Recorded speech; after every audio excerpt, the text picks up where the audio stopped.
Alors, le défi utiliser une emote sur la plateforme de Core. Donc, pour ce défi, vous allez devoir aller dans le lore. Donc, le lore, pour ceux qui ne le savent pas, vous allez mettre le jeu en anglais.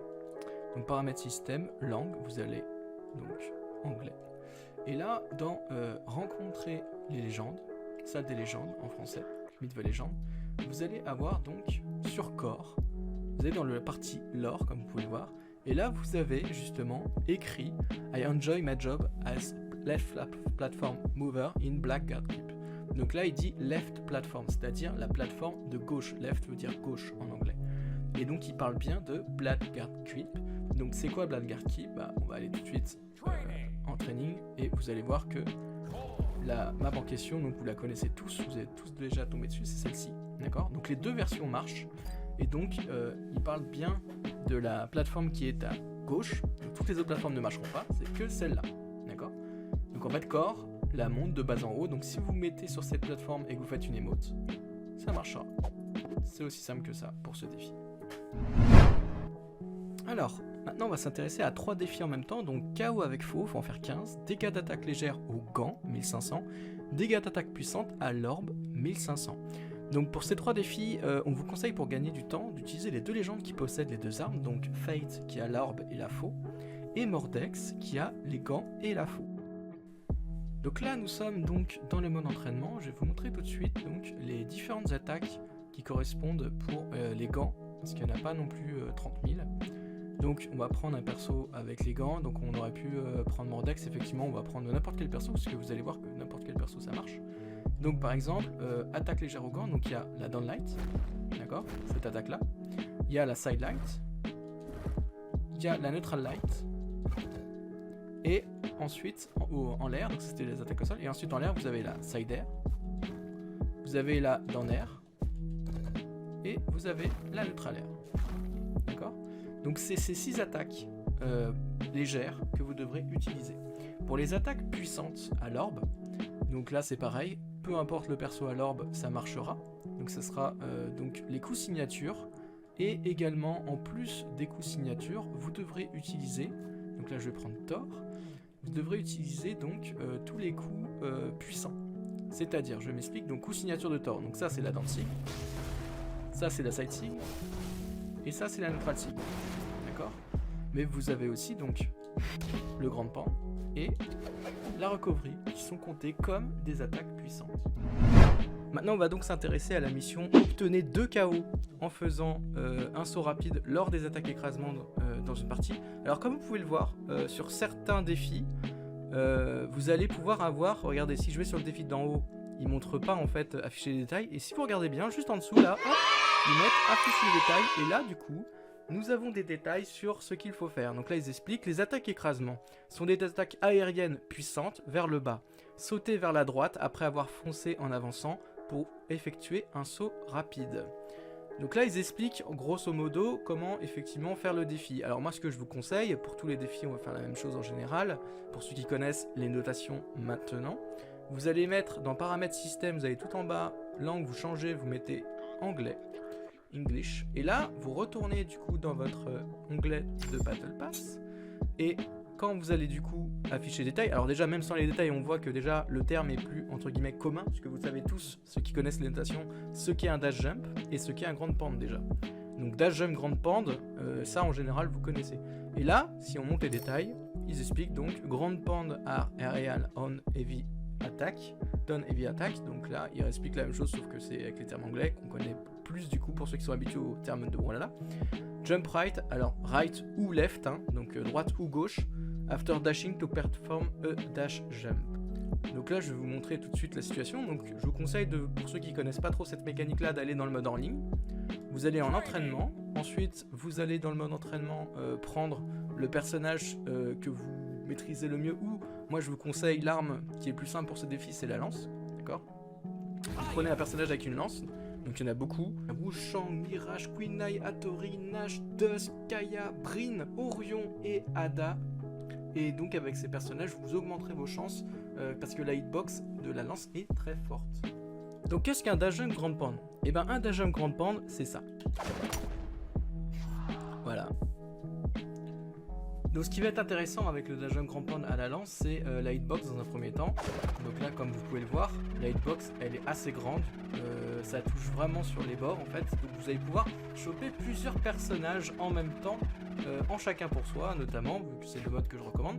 Donc le dash jump, vous pouvez le faire sur la plateforme, ça marchera pour le défi. Vous pouvez le faire en dehors de la plateforme donc off stage, ça marchera aussi. Les deux versions marchent. Vous pouvez bien sûr, comme certains le savent déjà, maintenir d'accord la touche d'attaque et la direction pour que du coup, enfin surtout la direction, pour que du coup ça puisse toucher encore plus longtemps, même si je le déconseille parce que du coup la recovery peut vous tuer. Donc le dash jump grand pound, comment on le fait? C'est très simple, vous devez appuyer sur 4 touches. Les touches que vous devez appuyer sont, donc là je vais mettre les touches classiques, hein, les termes français. Que ce soit clavier ou PS4 c'est la même chose. Donc les touches sont donc attaque puissante, saut, déplacer, descendre donc vers le bas, esquiver, foncer. Donc vous avez 4 touches au total à appuyer en même temps. Et lorsque vous les avez appuyées en même temps, vous aurez du coup l'attaque grande pound. Si vous oubliez de mettre la direction du bas, ça va faire une recovery, ça va faire ça, d'accord? Si vous voulez que ça fasse un grand pound, il faut mettre la direction du bas. Si vous avez du mal à appuyer sur les 4 touches en même temps, vous devrez décomposer le mouvement. Donc par exemple, essayez de faire juste un dash. Et après, essayez de faire un dash jump. D'accord? Et une fois que vous savez faire un dash jump, essayez d'ajouter la recovery. Voilà. Et si vous arrivez du coup ensuite, une fois que vous avez mis la recovery de manière consistante, rajoutez la direction du bas. Et du coup, vous aurez votre dash jump grande. Alors maintenant, on va s'intéresser donc à un autre défi qui est assez difficile pour certaines raisons. Donc obtenez un KO dans une partie 1v1 avant de recevoir 50 points de dégâts. Donc là pareil, il demande, il est possible d'afficher les détails du défi. Donc 50 points de dégâts au total, ressusciter, ne réinitialise pas ce nombre. Donc là, ils disent bien ressusciter. C'est-à-dire qu'ils parlent, je pense, des légendes dans les modes 1v1 qui permettent, entre guillemets, de ressusciter. Mais ce qui est intéressant à noter, c'est que le mode Strikeout, donc c'est le mode que vous pouvez trouver en amical ici, d'accord? Donc là, vous voyez, il est marqué « Utilisez 3 légendes différentes dans chaque match ». Normalement, si je ne me trompe pas, dans ce mode de jeu Strikeout 1v1, vous pouvez dépasser justement cette limite de 1 match, une win en fait, par stock. C'est-à-dire que si vous perdez votre premier stock et que vous réapparaissez avec une autre légende, vous pouvez tuer normalement l'adversaire et ça comptera. Si je ne dis pas de bêtises. Donc ce mode là peut être intéressant pour ce défi. Donc au niveau des dégâts, vous allez voir s'afficher en haut les deux couleurs de 40 dégâts et de 50 dégâts. Moi je vous conseille d'aller en mode entraînement. Et vous allez pouvoir voir dans le mode entraînement précisément en fait quels sont les dégâts de votre adversaire en affichant justement cette couleur précisément, c'est au 10e près entre guillemets. Donc pour cela c'est très simple. Donc vous allez, regardez, aller dans ce panneau là, donc paramètres des robots, donc des bots, et là vous allez définir les dégâts que vous ne devez pas dépasser, donc ici c'est 50, et comme vous pouvez le voir ici, on a la couleur du personnage qui s'affiche au dessus. On peut d'ailleurs rétablir les dégâts du robot. Donc là, si par exemple je le frappe, vous voyez là il devient orange, et là après, juste après, il redevient avec la couleur qui nous intéresse. Donc ça peut vous être utile par exemple si vous voulez savoir précisément les dégâts de votre adversaire. Ce que vous pouvez faire, c'est que vous le mettez à 0 et vous affichez, donc comme je l'ai fait ici, les dégâts, et vous regardez le nombre les dégâts que vous avez pour chaque attaque. Donc par exemple avec Koji, si je prends ses coups signature avec l'arc par exemple, si je charge à fond, vous voyez je suis déjà à 28 de dégâts. Si je ne charge pas, je suis à 24. Il y a des personnages, je suis pas sûr que ce soit le cas de Koji, quoique. Voilà, donc il y a des personnages qui ont, vous voyez là, il y avait marqué 30 à l'écran. Donc il y a des personnages qui ont des coups une fois chargés, qui peuvent faire 30 de dégâts.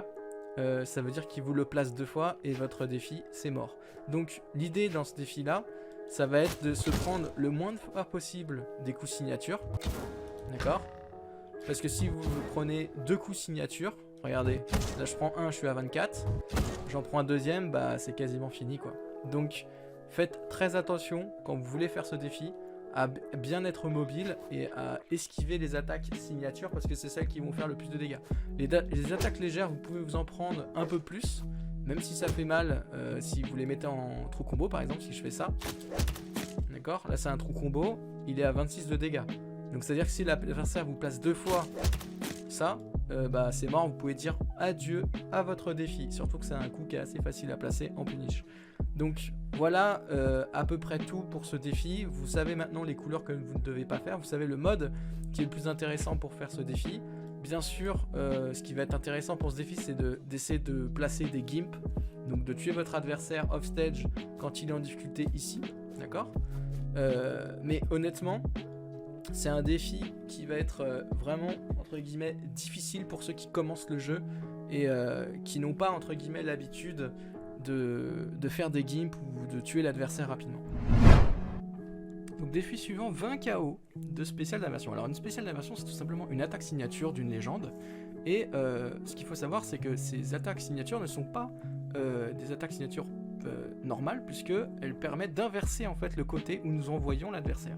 Donc vous allez voir tout de suite un exemple. Donc là vous avez une signature qui envoie l'adversaire alors qu'on est en face de lui, du même côté, alors que si on regarde là la signature de Diana, donc la Danzig avec l'arc, vous voyez qu'on est face à l'adversaire et pourtant on l'envoie de l'autre côté. Donc c'est ça une spéciale d'inversion.